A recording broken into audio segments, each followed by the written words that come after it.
Hello, welcome to our channel, welcome to Amy's channel. आज मैं reading कर रही हूँ कि आपका पर्सन जिसके भी बारे में आप सोच रहे हैं, क्या वो आपका वेट कर रहे हैं या कर रही हैं या नहीं। मैं यहाँ पे कैट टैरो यूज़ करूँगी और सोलमेट लव मैसेजेस यूज़ करूँगी। जो चीज़ रेजोनेट करे वो लीजिएगा, जो चीज़ रेजोनेट ना करे उसको मत लीजिएगा, क्योंकि ये सबके लिए रीडिंग है।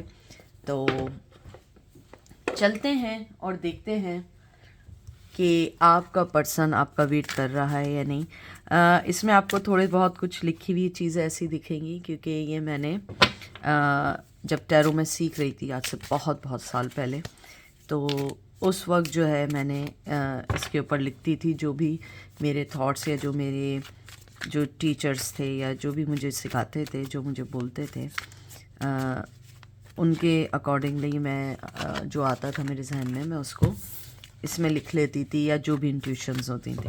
तो इसमें बहरहाल बहुत सारी चीज़ें आपको अगर लिखी हुई दिखें तो प्लीज़ इग्नोर करिएगा। तो देखते हैं कि डज ही और शी वेटिंग फॉर यू, या वो मूव ऑन हो चुके हैं या हो चुके हैं। सबसे पहले आया है यहाँ पे 4 ऑफ कप, कैंसर की एनर्जी आई है। उसके बाद आया है 3 ऑफ पेंटिकल, कैप्रिकॉर्न की एनर्जी आई है। उसके बाद आया है 2 ऑफ सोर्ड्स, लिब्रा की एनर्जी है। और फिर आया है queen of cup, cancer, Scorpio, Pisces. सबसे पहले मैं ये कहना चाहूँगी कि आपके जो पर्सन है, जो मुझे यहाँ पे जो स्ट्रॉन्ग एनर्जी फील हुई है, वो आपसे बिल्कुल कांटेक्ट में नहीं है, बिल्कुल बिल्कुल भी कांटेक्ट में नहीं है। कोई कम्युनिकेशन नहीं है या कोई भी चीज़ है। इवन दो कि आपके जो पर्सन है वो अपनी लाइफ के किसी डिफ़िकल्ट टाइम में चल रहे हैं, या कोई ऐसी चीज़ उनकी लाइफ में चल रही है जिसको वो आपके साथ अभी तक शेयर नहीं कर पाए या नहीं कर पाए, और उन्हें लगता है कि where are you are right now in your life, आप अपनी लाइफ में अच्छे चल रहे हो, अच्छी पोजीशन पे हो, और वो आपको डिस्टर्ब नहीं करना चाहते। इवन के उन्हें लगता है कि उन्होंने आपको यही चीज़ें या टेकिंग फॉर ग्रांटेड लेके आपको आहिस्ते आहिस्ते खो दिया है अपनी लाइफ में। और कहीं ना कहीं उन्हें ये भी लगता है कि अगर उन्होंने कोई इनिशिएट नहीं लिया तो कहीं ये ना हो कि आप अपनी तरफ से उनको ब्लॉक कर दो या अपनी तरफ से उन्हें लाइफ से निकाल दो। अगर मैं देखूं वो वेट कर रहे हैं या नहीं, वो अपनी लाइफ के एक ऐसी पोजीशन में है जहाँ पे वो कोई भी चीज़ क्लियर नहीं है उनके माइंड में। वो अपनी पर्सनल लाइफ में बहुत ज़्यादा प्रॉब्लम में है, या पर्सनल लाइफ में कोई चीज़ चल रही है, या कोई थर्ड पार्टी है, या फैमिली कोई प्रॉब्लम है। वो जानते हैं कि आपके और उनके दरमियान की जो फीलिंग्स हैं, जो थॉट्स हैं, जो जो भी लाइफ की चीज़ है, वो बहुत बहुत स्ट्रॉन्ग है, या बहुत बहुत कहते हैं ना कि प्योर है, और वो उस चीज़ को चैलेंज नहीं करते या वो चैलेंज नहीं करती। उन्हें लगता है कि अभी इस वक्त मैं सिर्फ और सिर्फ अपने और आपके दरमियान की जो भी डिफरेंसेस हैं या जो भी डिस्टेंस हैं उसको मैं रिस्पेक्ट करता हूँ या करती हूँ, मैं अपनी प्रॉब्लम सॉल्व करूँ।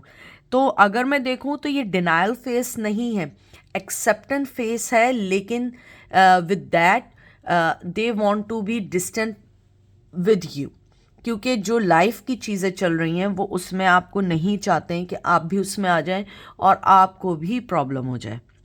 और साथ ही साथ वो आपको एक क्वीन ऑफ कप देखते हैं कि आप बड़े शांत और बड़े ठंडे स्वभाव के साथ उनका वेट कर रहे हैं, या आपने उन्हें फ्रीडम दे दी है, या आपने उन्हें अलाउ कर दिया है, ऑथराइज कर दिया है कि you first take care of your business और take care of your problems. I am here, I am waiting for you, I am not going anywhere. But the thing is that कि मेरे प्यार को कमज़ोरी नहीं समझना। मेरा प्यार तुम्हारे लिए एक स्ट्रॉन्ग जगह रखता है, या मेरा जो प्यार है ना, मेक यू, कहते हैं ना, stronger than whatever they are. आप जो हैं उनकी लाइफ में एक बहुत पॉजिटिव और बहुत स्ट्रॉन्ग पर्सनैलिटी हैं जो उनको स्ट्रॉन्ग बनाते हैं, क्योंकि कुछ लोगों के प्यार जो होते हैं ना, आदमी को वीक कर देते हैं। आपका प्यार वीक नहीं करता है, स्ट्रॉन्ग करता है, क्योंकि आप उन्हें अंडरस्टैंड करते हैं।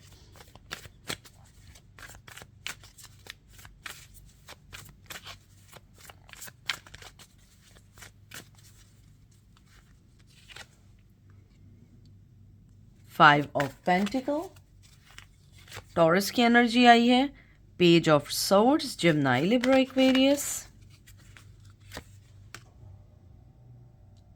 8 ऑफ वंस, बहुत अच्छे कार्ड आए, बहुत अच्छे कार्ड आए।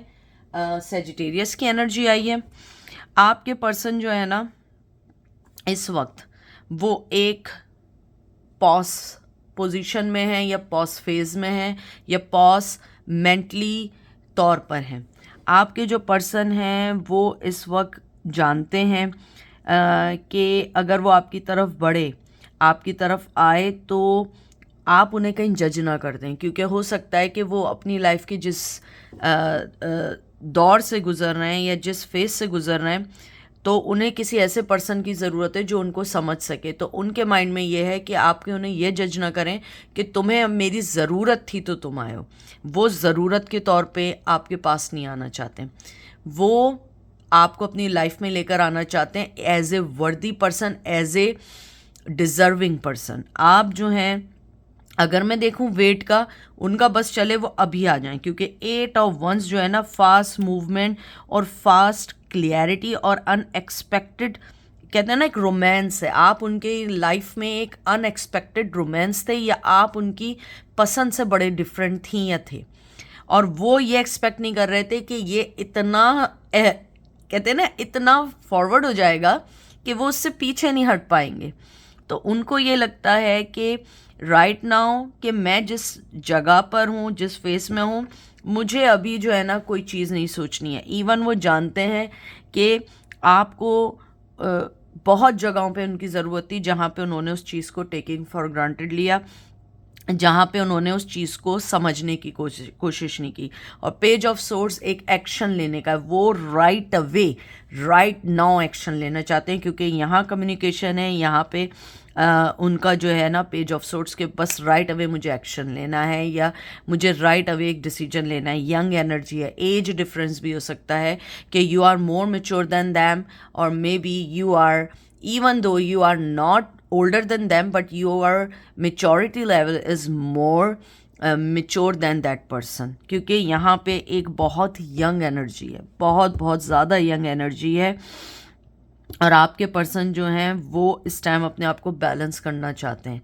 वो नहीं चाहते कि एकदम से आए, आप उन्हें जज करें और उसके बाद वो चीज़ एवरीथिंग जो है ना बैक टू नॉर्मल हो जाए, या आप उन्हें रिजेक्ट कर दें, क्योंकि वो जानते हैं कि इस बार जो रिजेक्शन होगी वो लाइफ टाइम के लिए होगी, और you never take anything BS from them, क्योंकि आपको राइट अवे वो सारी चीज़ें चाहिए, या वो सारी चीज़ें आप डिज़र्व जो करते हैं अपनी लाइफ में, आप उनसे एक्सपेक्ट करते हैं, और आप उसके बदले एक सेकंड भी पीछे नहीं हटेंगे। तो आई थिंक अगर मैं देखूं कि वेट तो नहीं कह रहे, वो राइट टाइम का इंतज़ार कर रहे हैं, आपका वेट नहीं कर रहे हैं, क्योंकि उन्हें पता है कि वो जब भी आपके पास आएंगे और सही और सिंसियर चीज़ लेके आएंगे, आप इतना शांत, इतना नर्चरिंग वाला पर्सन हो कि आप उनको अपनी लाइफ में ले लोगे, लेकिन उनके पास एक सॉलिड थिंक होनी चाहिए, सॉलिड ऑफर होनी चाहिए कि आप उसको एक्सेप्ट कर सको। 2 ऑफ कप्स, इससे अच्छा कार्ड कौन सा हो सकता है? कैंसर की एनर्जी आई है, इससे अच्छा कोई कार्ड नहीं हो सकता। उसके बाद आया है टावर, एरीज, लियो, सेज। तो आपके पर्सन जो हैं, मैं आपसे पहले भी कह चुकी हूँ कि आपके पर्सन आपके साथ पार्टनरशिप पे बिलीव करते हैं, मोहब्बत करते हैं। आप जो हैं उनकी लाइफ में एक वो ट्विन फ्लेम है, या वो एक व्यक्ति हैं जो उसको 100% समझता है, जो उसके प्यार को समझता है। और मे भी हो सकता है कि आपका पर्सन इतना एक्सप्रेसिव ना हो, और आप उनको इस वे में एक्सेप्ट कर चुकी हो कि ये पर्सन एक्सप्रेसिव नहीं है, लेकिन इस पर्सन के ये एक्शन मुझे बताते हैं कि ही लव्स मी और ही केयर्स अबाउट मी। तो उसको आपके सामने जो है ना मैनिपुलेट, या आपके सामने कोई चीज़ एक्सप्रेस करने की ज़रूरत नहीं पड़ती है, क्योंकि आप उस पर्सन को अच्छे से समझते हो। और आपका person after tower movement now वो अपने और आपके दरमियान जो भी एक ग्राउंड है या एक फाउंडेशन है, जो भी चीज़ आपके लिए चाहते हैं वो उसको कहते हैं ना स्टेप बाय स्टेप जो है ना, दे आर बिल्डिंग और make the solid foundation between you and them. वो नहीं चाहते हैं कि कोई भी चीज़ जो है इतनी ओवर पावर हो जाए या इतनी नेगेटिव हो जाए कि आप अपने आप को ये समझना शुरू कर दो कि इस रिश्ते की बुनियाद जो है झूठ पर है, या इस रिश्ते की बुनियाद सिर्फ उसकी ज़रूरत पर है। वो चाहते हैं कि वो जब भी आपकी तरफ आएँ, अपना अच्छा प्यार का कप आपके पास लेकर आएँ, जिसमें कोई रिस्ट्रिक्शन ना हो, जिसमें उन्हें कोई चीज़ भी कहते हैं ना कि कोई भी चीज़ उनको रोक ना सके आपके लिए। और आपका पर्सन टावर मूवमेंट के बाद उसको एहसास हुआ है कि यू आर द पर्सन जिसके साथ वो अपनी ज़िंदगी टिल एंड तक गुजारना चाहते हैं। इवन दो कि आप लोग अपार्ट हो चुके हैं, चाहे आप लोग कांटेक्ट में हैं नहीं है, लेकिन यहाँ नो कम्युनिकेशन नो कांटेक्ट के 100% एनर्जी है। और आपके पर्सन को उसके बाद ये चीज़ बहुत ज़्यादा अच्छे से पता लगी है कि आप उनका पर्सन है, आप दोनों सेपरेट हो चुके हैं। इवन अगर आप लोग ना भी मिले तब भी आप एक दूसरे के लिए बहुत बहुत अच्छे फीलिंग्स रखते हैं या जज्बात रखते हैं। उन्हें आपकी फीलिंग्स पे 1 मिनट डाउट नहीं है। तो अगर मैं देखूं वो वेट कर रहे हैं या नहीं, देखें वो आपका वेट नहीं कर रहे हैं इन दैट सेंस कि उन्हें लगता है कि मेरे पास अगर राइट ऑफ़र होगी ना तो वो पर्सन मेरे पास आएगा और मैं उससे अपनी बात को क्लियर करूँगा या क्लियर करूँगी। और उन्हें ये भी लगता है कि ये सारी चीज़ें इतनी इजी नहीं हैं जितनी दिख रही हैं, क्योंकि वो पहले ही हर चीज़ को मेस्ड अप कर चुके हैं। तो आप इसको वेट करना भी कह सकते हैं, नहीं भी वेट कर रहे हैं, वो अपनी तरफ से एक अच्छी ऑफ़र और अपनी प्रॉब्लम्स को डिप्रेस करके या अपनी जो भी प्रॉब्लम्स हैं उन्हें एज सुन एज सॉल्व करके वो आपकी तरफ आ सके। ठीक है, अब देखते हैं कि वो मैसेज क्या देना चाहेंगे। I want you to be happy even it that means being without you. देखिए, मैंने आपसे पहले यही कहा था कि आप दोनों सेपरेट हैं, अलग हैं, और वो नहीं चाहते हैं। अगर आप मेरी शुरू में मैंने आपको जो बोला था फर्स्ट जब मैंने स्प्रेड किया थे कार्ड, कि वो अपनी प्रॉब्लम से आपको लेकर आ जाएं, क्योंकि आप वो चीज़ डिज़र्व नहीं कर सकते। अगर आप अपनी लाइफ में अच्छा कर रहे हो तो they do not want to be disturb you, क्योंकि उन्हें पता है कि अगर उन्होंने आपके पास आएंगे तो उनका वही रोना धोना, वही कहानियाँ चलेंगी।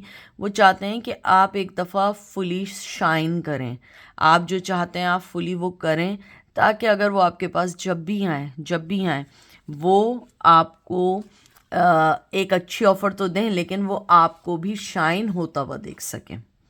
आई really sleeping next to you, I really नहीं है, I like sleeping next to you. इसको आप गंदे वे में नहीं ले सकते हैं। यू नो दैट कि मैं 18+ की रीडिंग नहीं करती हूँ। जो मुझे एनर्जी फील हुई है इस कार्ड को लेके, मे बी पॉसिबिलिटी है कि आप जब भी उनके साथ थे या आपने कभी ऐसा हुआ है कि आप लोगों ने कहीं टाइम स्पेंड किया है, तो मे बी पॉसिबिलिटी है कि उन्होंने आपको कहीं सोते में देखा हो, कभी आपको ऐसे देखा हो रिलैक्सिंग मोड में देखा हो, पोजीशन में रिलैक्सिंग में देखा हो। तो वो चीज़ वो फील करना चाहते हैं, आपको देखना चाहते हैं, या ये कह लो इनडायरेक्टली कि वो आपको देखना चाहते हैं कि आप कैसा पर्सन हो। वो देखना चाहते हैं कि आप कैसे लगते हो जब आप कोई भी स्ट्रेस से दूर होते हो और आप एक दूसरी दुनिया में होते हो, या आप सो रहे होते हो, तो आप कैसे लगते हो। Your body is a piece of art and your soul piece of heaven. आपकी, मैंने जैसे कहा था किंग क्वीन ऑफ कप आया था कि आप एक मदरली नेचर हो, आप एक सॉफ्ट स्पोकन हो, आप एक लोगों का ख्याल करने वाला पर्सन हो। और यही चीज़ है कि वो आपको देखते हैं कि आपके पास आके उन्हें बनना नहीं पड़ता, वो जो हैं वो वही हैं। आप उनकी लाइफ में एक ऐसी बाहर लाते हो। मुझे यहाँ बहुत स्ट्रॉन्ग आया कि वो जब भी आपको सोचते हैं उनके जहन में फ्लावर्स आते हैं, अच्छी फ्रेगनेंस आती है, शायद आपकी कोई ऐसी परफ्यूम है जो स्टिल वो जब भी कहीं स्मेल करते हैं तो वो उनको आपकी याद आती है। I love that I can be my self around you. देखें, जो बात मैंने पहले कही थी एग्जैक्टली वही बात आई है कब से जो मैं बात कह रही थी। और ये मेरा लास्ट कार्ड भी है कि आपके पर्सन ये कहना चाहते हैं कि उन्हें आपके सामने बनना नहीं पड़ता, वो जो हैं वो हैं, और आपने उनको इतना फ्रीडम या इतना कंफर्ट जोन दिया हुआ है कि ही डू नॉट, वो नहीं चाहते कि चाहे मेल हैं या फीमेल हैं, कि वो आपके सामने कोई चीज़ प्रिटेंड करें। वो हैप्पी हैं कि वो आपके सामने जो हैं वो वही हैं। वो नहीं चाहते कि आपके सामने वो कोई चीज़ एक्टिंग करके बताएं या जो वो नहीं है वो करके बताएं और बाद में उन्हें प्रॉब्लम हो। मे बी कि शुरू में ऐसा हुआ हो, लेकिन अब आपकी जो पोजीशन है उनकी लाइफ में वो बड़ी स्ट्रॉन्ग है, जहाँ पे वो आपके सामने बिल्कुल ऐसे आ सकते हैं, जैसे कहते हैं ना मिरर के सामने आदमी होता है जो बिल्कुल गलत नहीं होता या अपने आप से जो वो बात कह सकता है। तो वो अराउंड आपके अपने आप को बहुत लव, और अराउंड आपके अपने आप को बिल्कुल ऐसा फील करते हैं जैसे वो किसी अपने सोलमेट या ट्विन फ्लेम के साथ हैं। तो ये थी आज की रीडिंग। आई होप आपको पसंद आएगी। अपना ख्याल रखिएगा, दुआ में याद रखिएगा। Take care, bye.